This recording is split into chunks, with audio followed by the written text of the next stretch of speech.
Delaware's transit service, moving forward. New tonight, Hunter Biden makes a court appearance in Delaware, and winter road clearing may be more difficult this year. We'll tell you why. And check your lottery tickets because you might just be a millionaire. Those stories and much more straight ahead tonight on DETV News.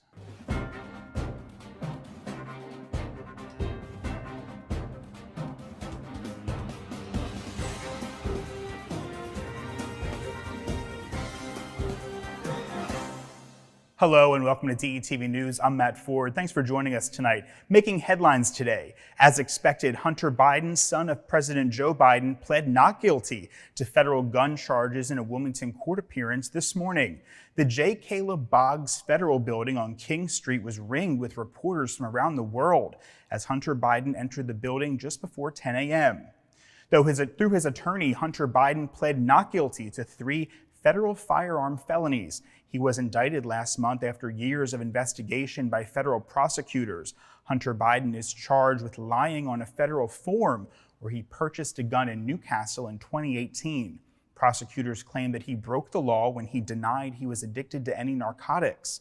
The president's son has acknowledged that he was addicted to drugs at the time. In a written statement, attorneys for Hunter Biden called the charges politically motivated. After his not guilty plea, an attorney for Biden indicated numerous motions to dismiss the case will be filed. And Delaware Lieutenant Governor Bethany Hall Long announced an audit into her campaign finances late last week in a statement that raised more questions than it answered. Less than a month after she declared her candidacy for governor, Hall put out a statement saying that she had requested a review of her past campaign finance reports and found, quote, issues. The statement did not specify what those issues are, although the campaign is not soliciting campaign donations at this time.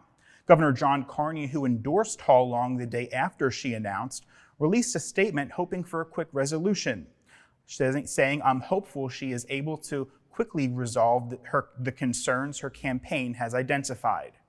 Currently, Democrats Hall Long and Newcastle County Executive Matt Meyer are the 2 candidates for governor. The state primary is slated for September 10th, 2024. And a teacher at Howard T. Ennis School has been charged with endangering a child after a 3-year-old student with developmental delays was left unattended on a playground for several hours. A spokesperson for the district said the teacher was on unpaid leave while the matter is being investigated. According to Delaware State Police, several children ran away when lined up to go back into the school after recess, including the 3-year-old. The child ended up sitting under a piece of playground equipment and remained there while everyone went back into the school.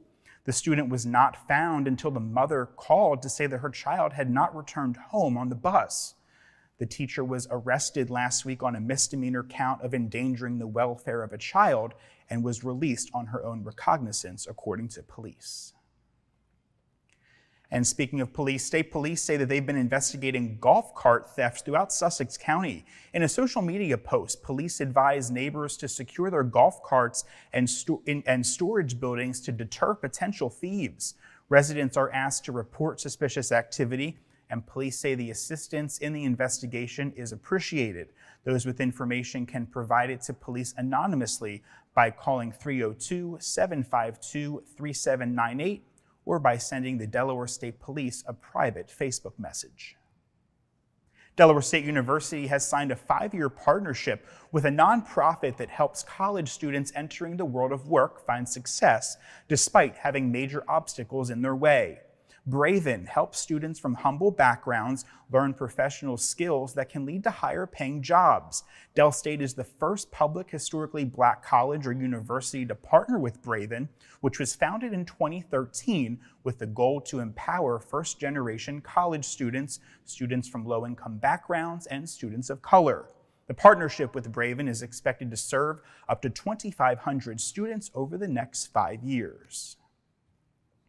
And with winter's chill lurking just a few months away, Delaware finds itself in a tight spot, grappling with a shortfall in its snow removal workforce. DelDOT is looking to fill almost 80 open positions, the majority in its maintenance and operations division. Although the first state didn't see much snow last year, many are predicting a white winter this time around. If those predictions hold true, DelDOT snowplow drivers will have their work cut out for them. The department is responsible for plowing about 90% of all the roads here in the state.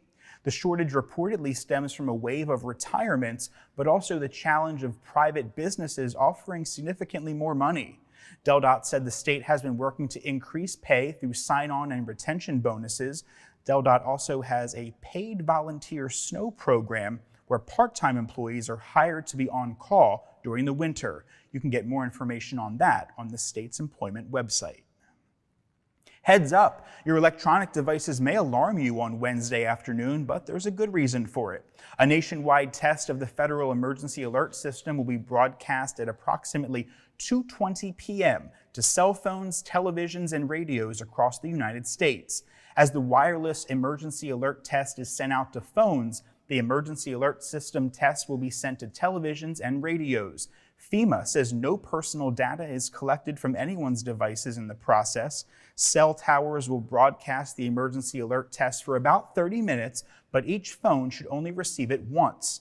People who receive the test alert on their phones will see a message that reads, "This is a test of the National Wireless Emergency Alert System. No action is needed." Wednesday's test will evaluate the capabilities of the National Alert System to reach and inform as many people as possible in case of a widespread emergency. The test could also help raise public awareness about what to do in a real national emergency. A backup date of Wednesday, October 11th will become the test date if other emergencies like extreme weather prevent it from going forward as planned on October 4th. And the United States Postal Service is commemorating the late U.S. Supreme Court Justice Ruth Bader Ginsburg with its newest forever stamp. Known as a trailblazer, RBG fought against gender discrimination through landmark court cases. She died in September of 2020 and was the first woman to lie in state in the U.S. Capitol. The stamp, a copy of an oil portrait of the justice, was unveiled at the Smithsonian's National Portrait Gallery. And a section of East 23rd Street was ceremoniously named Bishop Emma L. Creamer Way on Sunday in a ceremony attended by city leaders, family members, and former colleagues. The late Bishop Emma Creamer passed away in April 2020 at the age of 80. On Sunday, officials unveiled a sign at the corner of East 23rd and Claymont Streets outside the Cathedral of Fresh Fire, which Bishop Creamer founded in 1994. And Mayor Mike Przicki also designated October 1st as Bishop Emma Loretta Curry Creamer Day here in Wilmington. Bishop Creamer delivered her first sermon at the age of 34 in the Mother Church of God in Christ Church on North Market Street, where she was later named pastor. She traveled the world to preach and touch the lives of thousands through her telecasts, musical productions, and books. She was consecrated a bishop in 2015 and received numerous honors and awards. In other news, Nordic Cares, a nonprofit workforce development organization based out of Wilmington, cut the ribbon on its new 9th Street location late last week. The program teaches young adults the practical, emotional, and IT skills necessary to build careers in technology. In addition to the new training facility, the location offers a storefront where trainees can put their skills to use. The store will offer device repair services for the community from 9 a.m. to 3 p.m. Monday through Friday. NERDIT also accepts device donations, which will be refurbished by the trainees and delivered to local children, families, and community organizations in need. And before we sign off this evening, you want to check your lottery tickets if you bought them, because you might just be a millionaire. A Powerball ticket worth $1 million was sold here in Delaware for the Monday, October 2nd drawing worth $1.04 billion. The ticket was sold at the Giant on Town Center Drive down in Millville, the same location actually that a $50,000 Powerball ticket was sold for on Wednesday, June 21st. How's that for luck? It was one of 2 Match 5 winners worth $1 million from the drawing.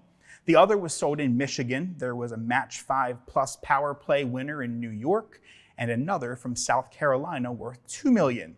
So with no grand prize winner from Monday night's Powerball drawing, the jackpot is now worth an estimated $1.2 billion with a cash value of $551.7 million. The drawing is now the 3rd largest in Powerball game and the 7th largest in U.S. lottery history. The next drawing will be Wednesday, October 4th at 10:59 p.m. In Delaware, tickets may be purchased until 9:45 on the day of the drawing. Good luck to you. And that's going to do it for this edition of DETV News. Be sure to follow us all across our social media platforms. And for a look at what's happening around our state of Delaware, take a look at our website. That's detvch.com. With tonight's news, I'm Matt Ford. I'll see you again here tomorrow night.